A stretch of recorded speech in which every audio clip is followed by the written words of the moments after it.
नमस्कार, स्वागत है आपका अमर ऑनलाइन क्लासेस में। हम अलंकार के बारे में बात कर रहे थे। लास्ट कक्षा में हमने अलंकार की परिभाषा देखी थी, जिसमें हमने देखा था कि अलंकार जिन तत्वों को उन तत्वों को कहते हैं जिनके द्वारा काव्य की पंक्तियों में क्या उत्पन्न होता है, चमत्कार। अलंकार का शाब्दिक अर्थ भी देखा था हमने, चमत्कार अथवा आभूषण। और अलंकार संप्रदाय के प्रवर्तक थे आचार्य भामह।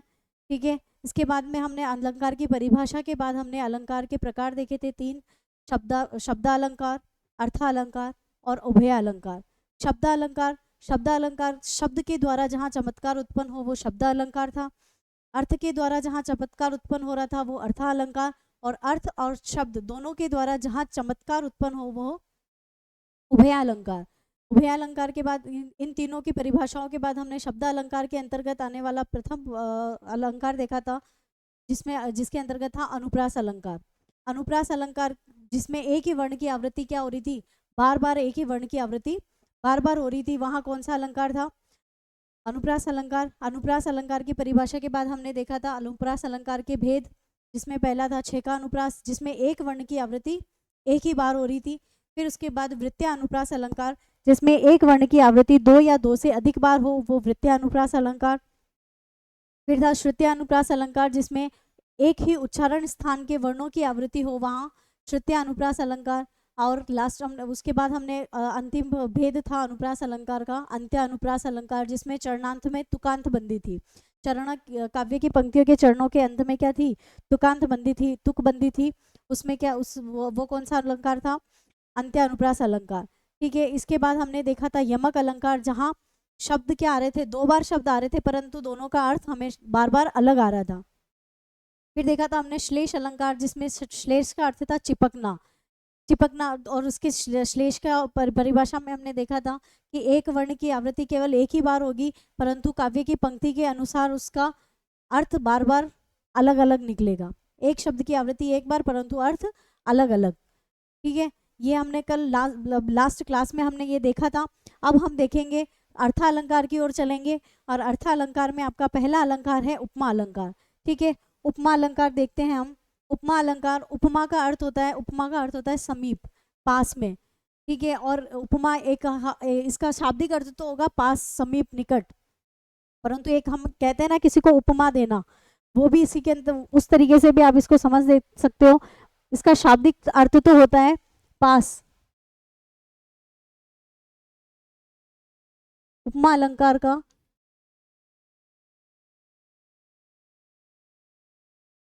शाब्दिक अर्थ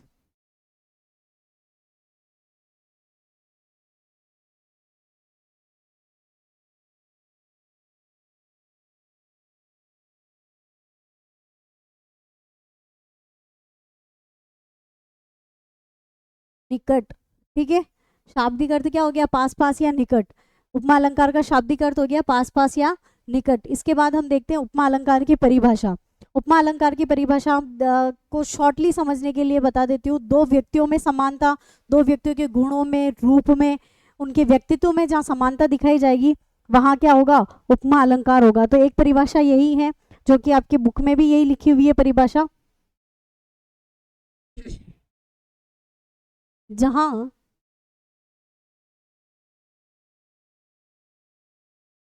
वो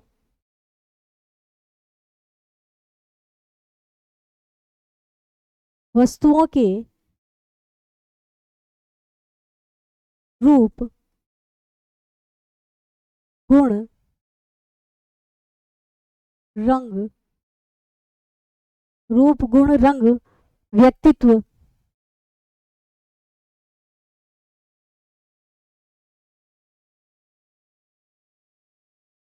आदि में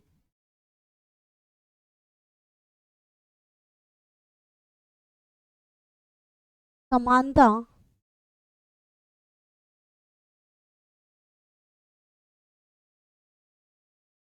दिखाई जाए, वहाँ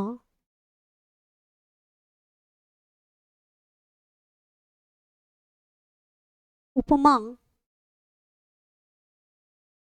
अलंकार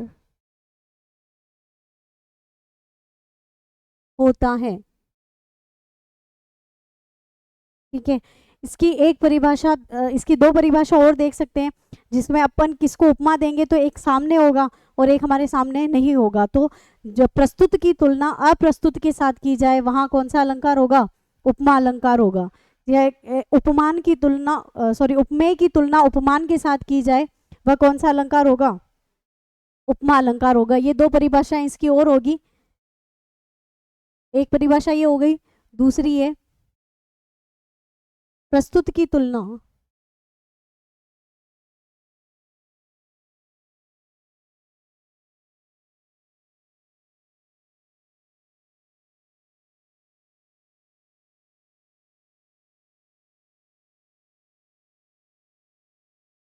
अप्रस्तुत के साथ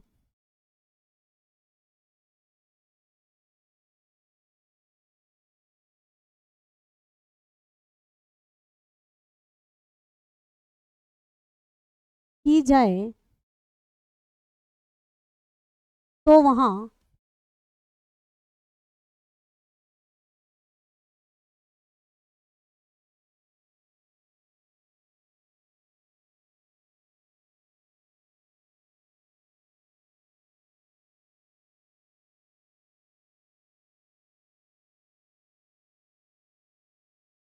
उपमा अलंकार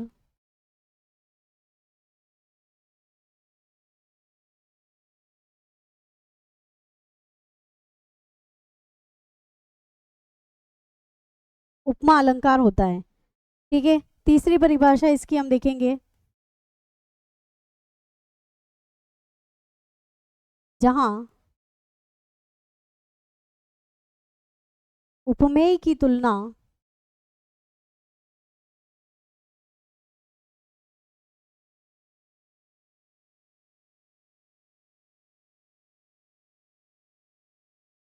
उपमान से की जाए तो वहां कौन सा अलंकार होगा? उपमा अलंकार।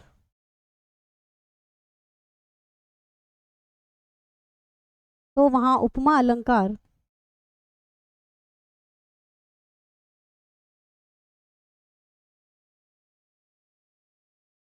उपमा अलंकार होता है। अब आपको लग रहा होगा कि ये उपमेय और उपमान क्या है ना? तो अभी हम इसके उपमा अलंकार के चार अंग होते हैं, उन अंगों के बारे में जानकारी लेंगे, जिसमें आपको उपमेय और उपमान क्या होता है ये आपकी कंफ्यूजन दूर हो जाएगी।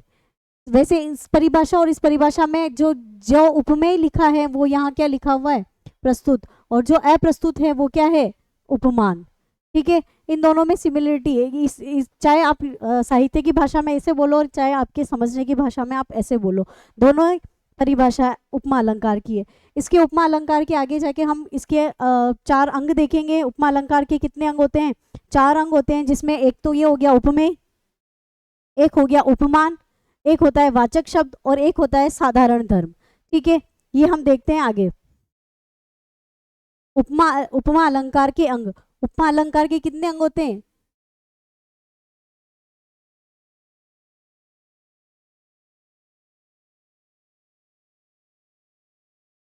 उपमा अलंकार के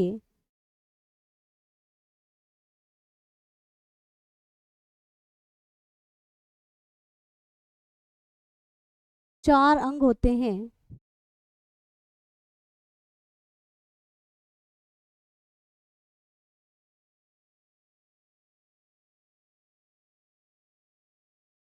कितने अंग होते हैं उपमा अलंकार के?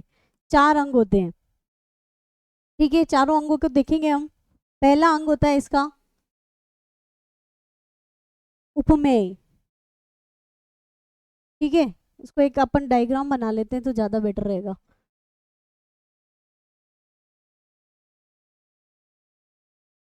चार अंग होते हैं।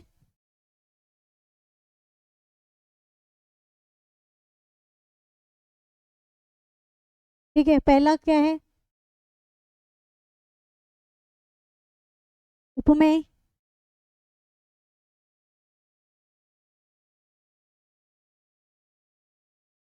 उपमान।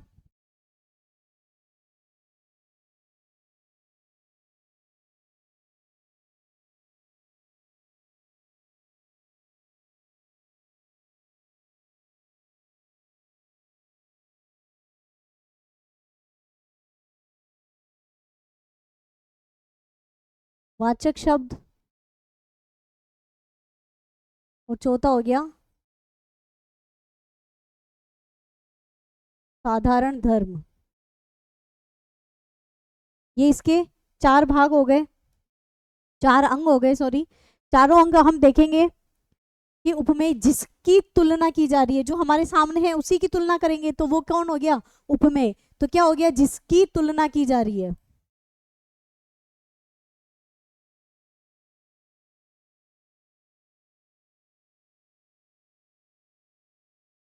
इसको ध्यान रखना, जिसकी तुलना की जाए वो कौन होगा? उपमेय।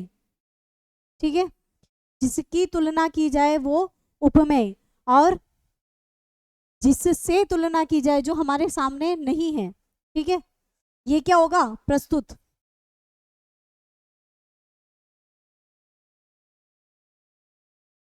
जिससे तुलना की जाए।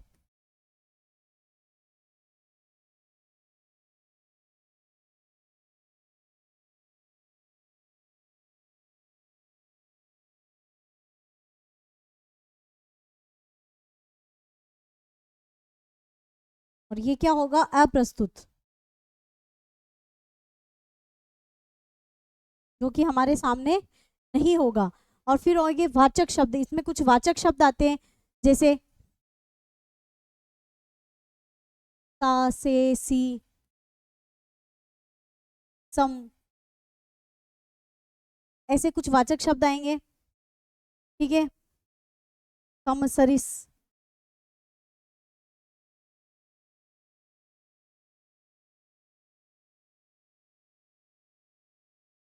आदि, जो कि समानता प्रकट करते हो।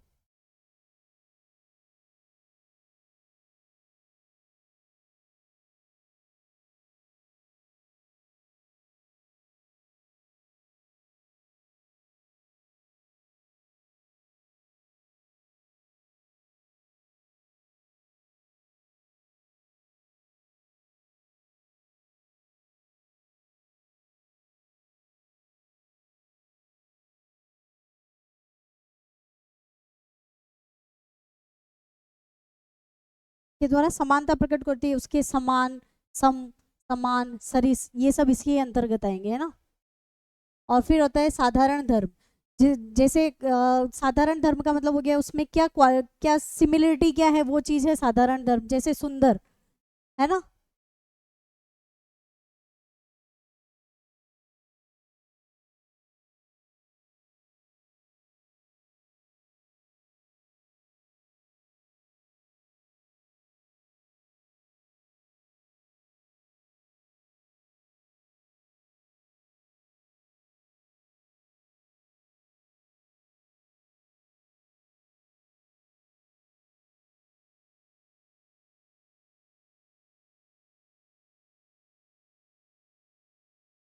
जैसे क्या हो गया? सुंदर, है ना।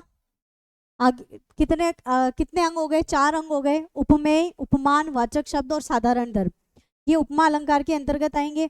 उपमेय का अर्थ होता है जिसकी तुलना की जा रही है, जो हमारे सामने है उसकी तुलना की जा रही है।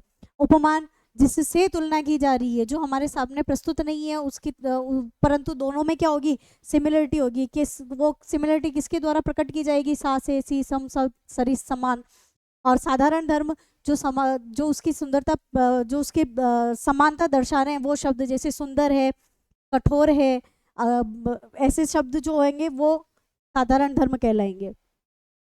नेक्स्ट आगे अब है उपमा अलंकार के भेद। उपमा अलंकार के भेद आपके सिलेबस में दिए हुए तीन, वैसे होते हैं पांच। कितने भेद होते हैं? कुल पांच भेद होते हैं, परंतु आपके सिलेबस में तीन भेद दिए हुए हैं।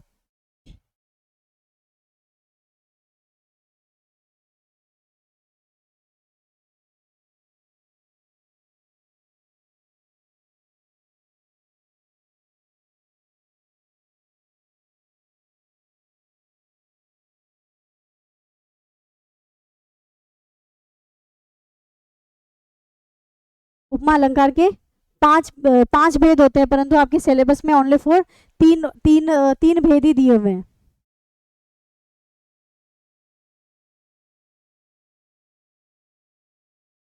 ठीक है।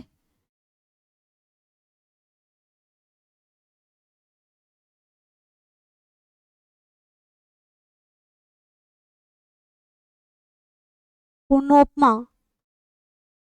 लुप्तोपमा,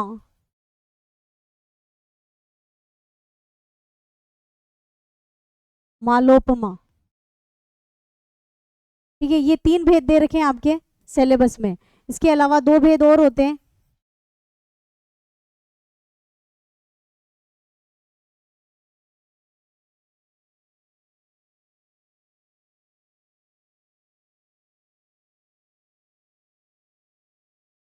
उपमेय उपमा और अनन्वयोन उपमा।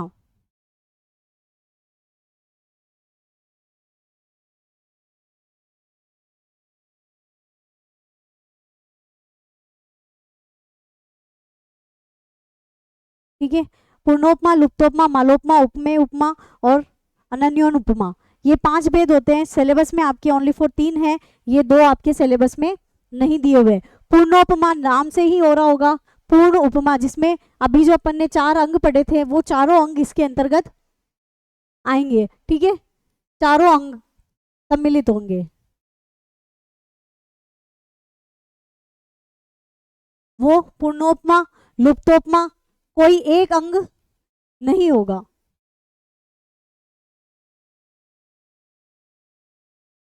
कोई एक अंग नहीं होगा, वो उसमें दिखाई नहीं देगा। मालोपमा, माला, उपमा की क्या हो गई, माला, यानी एक से अधिक उपमान। क्या होंगे, उपमान, एक से अधिक उपमान होंगे। और उपमेय उपमा, जैसे किसी की उप ऐसे समझ लो इसको, उपमेय और उपमान।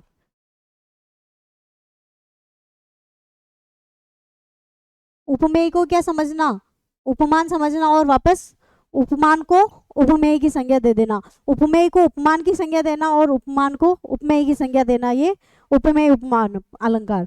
और अनन्योपमा में क्या होगा कि इसमें किसी को उपमा देनी है, परंतु उसके लायक, उसके समांतर कोई, उसकी समानता दर्शाने वाला कोई उपमान नहीं मिलेगा, तो उसमें क्या है, उपमेय को ही उपमा मान लिया जाएगा। क्या होगा, उपमेय जैसा कोई नहीं।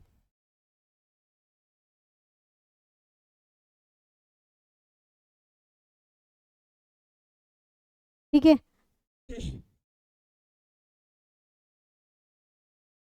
इसमें मैं आपको उदाहरण के जैसे समझा दूं।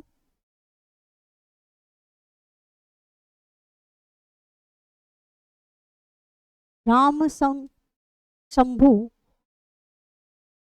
शंभु समान राम।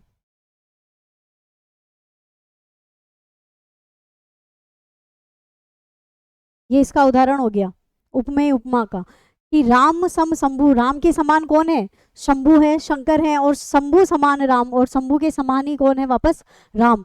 राम, उपमेय को उपमा उपमान बनाया, वापस उपमान को वापस उपमेय बना दिया।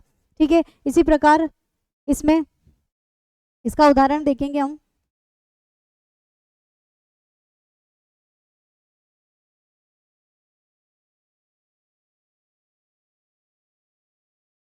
इसका उदाहरण देखेंगे हम।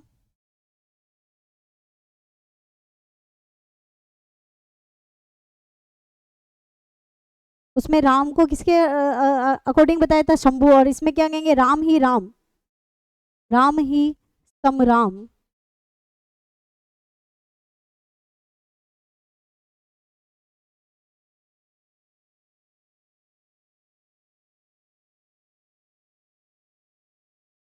सीए सरिस, सीए। और इसके एक उदाहरण और देख सकते हैं हम। तुलसी कवि तुलसी सरिस, सूर सूर कवि समान। ठीक है, उसमें भी क्या है कि तुलसी के समान, तुलसी के जैसा कवि तुलसी ही है, और सूरदास के जैसा कवि सूरदास ही है। और केशव केशव केशव तुल्य है, ये सब एक समान, केशव के समान केशव ही कवि केशव के समान कवि केशव ही है, ये सब अपने आप में ही अपना अलग ही व्यक्तित्व रखते हैं, ये किसी और के समान, इनमें किसी और के जैसी समानता नहीं है। ठीक है, वैसे ही राम किसके समान है, राम के समान ही है, और सीता के जैसा सीता ही है। इनके अलावा और इनके जैसा विधाता ने इनको ऐसा ही बनाया है कि राम के समान राम ही है और सीता के समान सीता ही है। ठीक है, अब हम एक एक अंग को, सॉरी, एक एक भेद को देखेंगे। पहला है उपमा अलंकार का पहला भेद है पूर्णोपमा, पूर्णोपमा अलंकार। ठीक है, पूर्णोपमा अलंकार की परिभाषा, जिसमें उपमा अलंकार के चारों ही अंग सम्मिलित हो, वह पूर्णोपमा अलंकार कहलाएगा।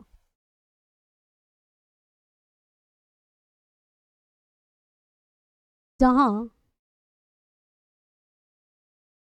उपमा अलंकार के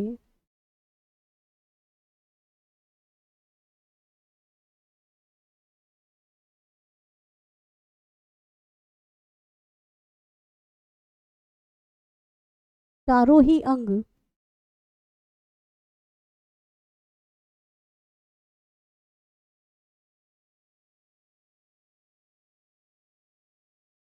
उपस्थित हो, तो वहां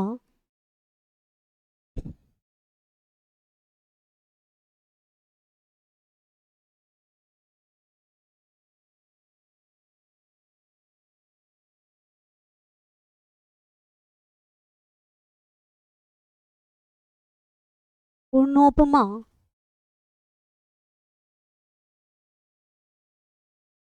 अलंकार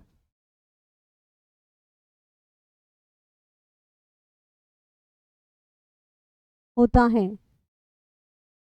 चारों अंग कौन से, उपमेय, उपमान, वाचक शब्द और साधारण धर्म, ये चारों ही इसके अंतर्गत आएंगे, तो वो कौन सा अलंकार हो जाएगा, उपमा अलंकार। जैसे उदाहरण देखेंगे हम,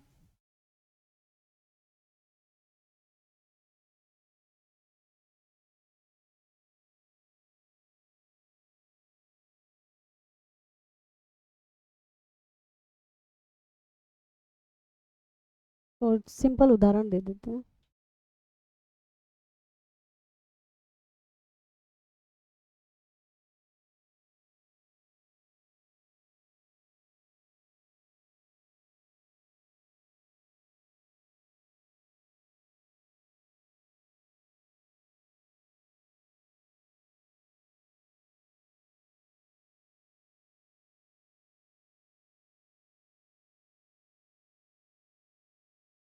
मुख क्या है, चंद्रमा के समान सुंदर है। तो इसमें कहाँ उपमेय है, कहाँ उपमान है, और कहाँ वाचक शब्द है, और कहाँ पे साधारण धर्म है। तो यहाँ मुख क्या हो गया, उपमेय। ये हमारे सामने है ना, मुख की तुलना की जा रही है, किसके किसके साथ की जा रही है, चंद्रमा के साथ। तो ये चंद्रमा क्या हो गया, उपमान। और समान, सम, सरिस, क्या है ये, वाचक शब्द।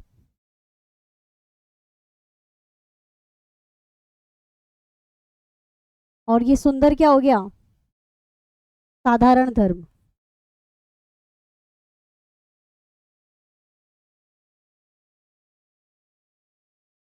ठीक है, मुख चंद्रमा के समान क्या है, सुंदर है। तो मुख क्या है, उपमेय, जिसकी तुलना की जा रही है, किसके साथ की जा रही है, चंद्रमा के साथ। तो चंद्रमा क्या हो गया, उपमान। और इसमें समानता किसके द्वारा प्रकट हो रही है, समान शब्द के साथ। तो ये वाचक शब्द हो गया। और क्या समानता है दोनों में, दोनों क्या है, सुंदर है। तो दोनों की क्या है, मुख भी सुंदर है और चंद्रमा सुंदर है ही है, और चंद्रमा के समान कौन सुंदर है, मुख। तो ये क्या हो गया, साधारण धर्म। नेक्स्ट, लुप्तोपमा, इसमें क्या होगा, एक अंग लुप्त होगा। जहां उपमा के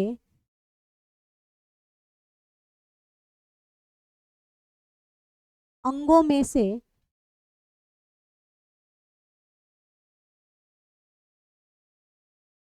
कोई एक अंग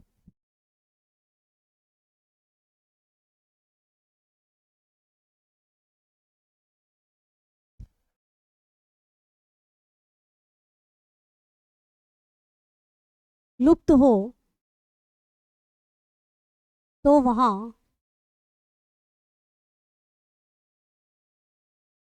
लुप्तोपमा अलंकार होता है।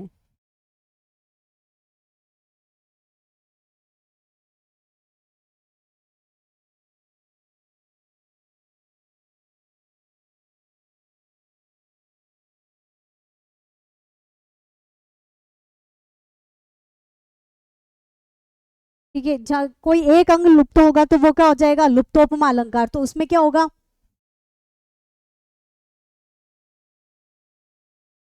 इसमें जैसे चार अंग हैं, चारों अंग में से उपमेय अगर लुप्त हुआ तो वो उपमेय लुप्तोपमा अलंकार हो जाएगा। उपमान लुप्त हुआ तो वो उपमान लुप्तोपमा अलंकार हो जाएगा। वाचक शब्द लुप्त हुआ तो वो वाचक शब्द लुप्तोपमा अलंकार हो जाएगा। और अगर साधारण धर्म लुप्त हुआ तो वो साधारण धर्म लुप्तोपमा अलंकार हो जाएगा। तो हम उदाहरण देखते हैं इसका। जैसे उदाहरण देखेंगे हम, अभी लास्ट हमने देखा था मुख किसके समान सुंदर है, चंद्रमा के समान सुंदर है। तो उसी उदाहरण में से हम एक चीज गायब कर देंगे। तो जैसे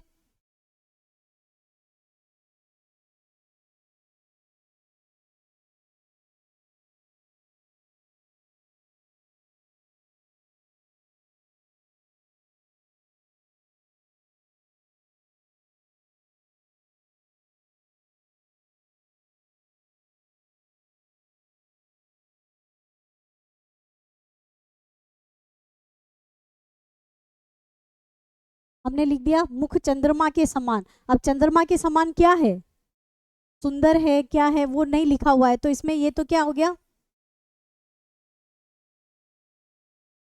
उपमेय, ये उपमान, और ये वाचक शब्द। अब इसमें क्या नहीं आ रहा है, साधारण धर्म नहीं आ रहा। तो ये कौन सा अलग, कौन सा हो गया, साधारण धर्म।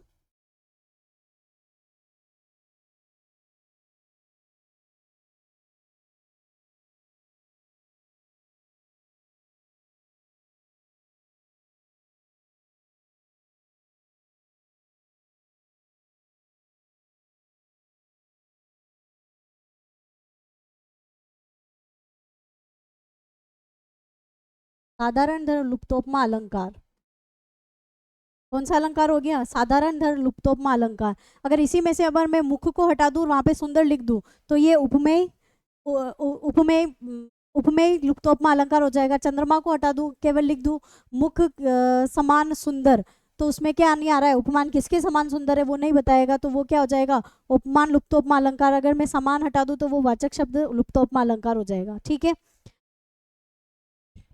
नेक्स्ट मालोपमा, माला पंक्ति बन जाना, एक तरह की पंक्ति बनना, किसकी, उपमान की, उपमान की पंक्ति, माला है ना, पंक्ति।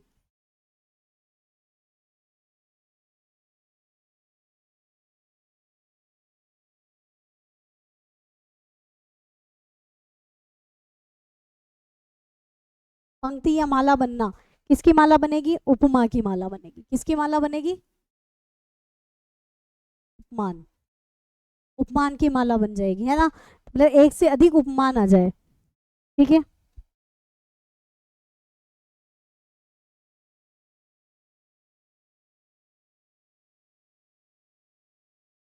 जहां पंक्ति में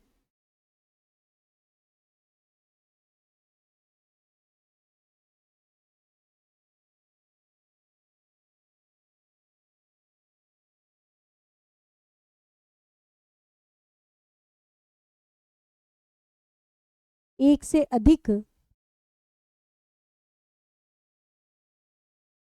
उपमान, अर्थात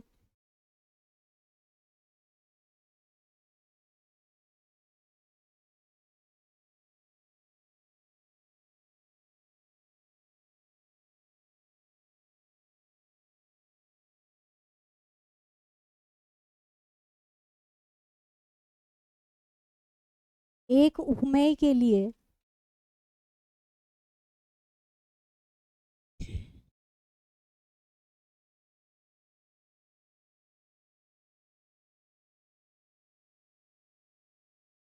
एक से अधिक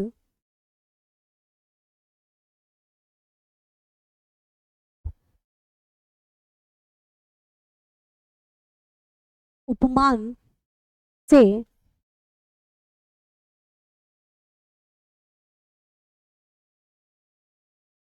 तुलना या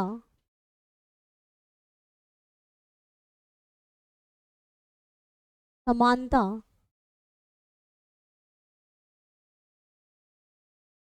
प्रकट की जाए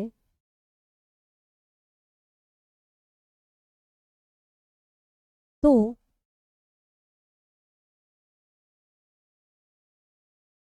वहाँ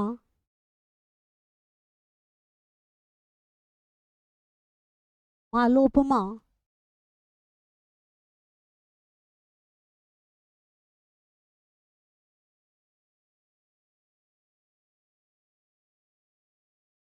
अलंकार होगा। तो वहां कौन सा अलंकार होगा? मालोपमा अलंकार होगा। ठीक है, जैसे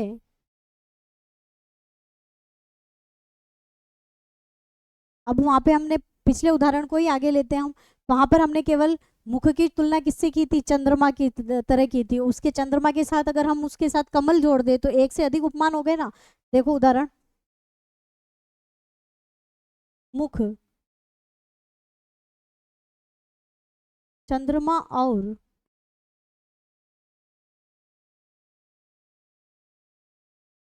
कमल के समान सुंदर हैं।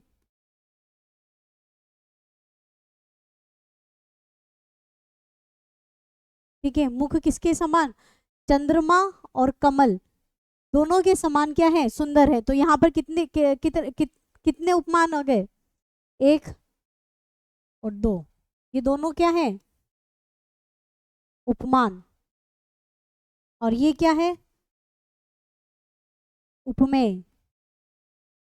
अंग तो इसमें भी चार आ रहे हैं, परंतु चार अंगों के साथ क्या हो रहा है? दो उपमान आ रहे हैं। अंग तो चार आ रहे हैं, चार अंग आ रहे हैं, इसका मतलब ये नहीं है कि ये पूर्णोपमा अलंकार है, परंतु चार अंगों के साथ इसमें क्या है? उपमान भी दो है। तो ये किसमें आ जाएगा? माला लग गई ना, पंक्ति लग गई दो। ठीक है, समान वाचक शब्द।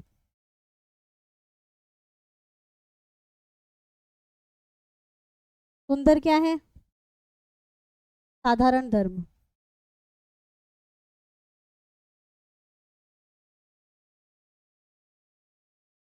ठीक है, एक से अधिक उपमान आ गए, मालोपमा अलंकार। एक एक एक उदाहरण देती हूँ मैं, और उदाहरण देखते हैं हम इसके अलावा। और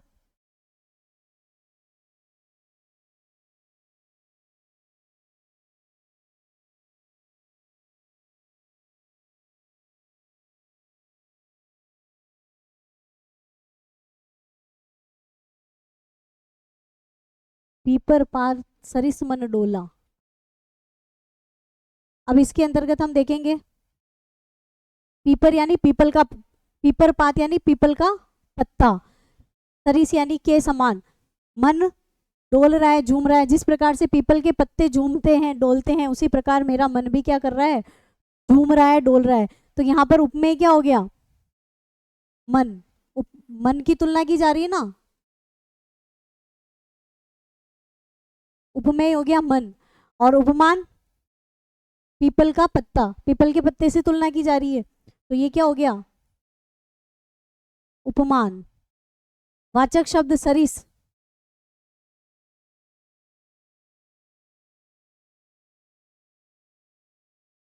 और डोला क्या हो गया? साधारण धर्म। विशेषता है ना इनकी।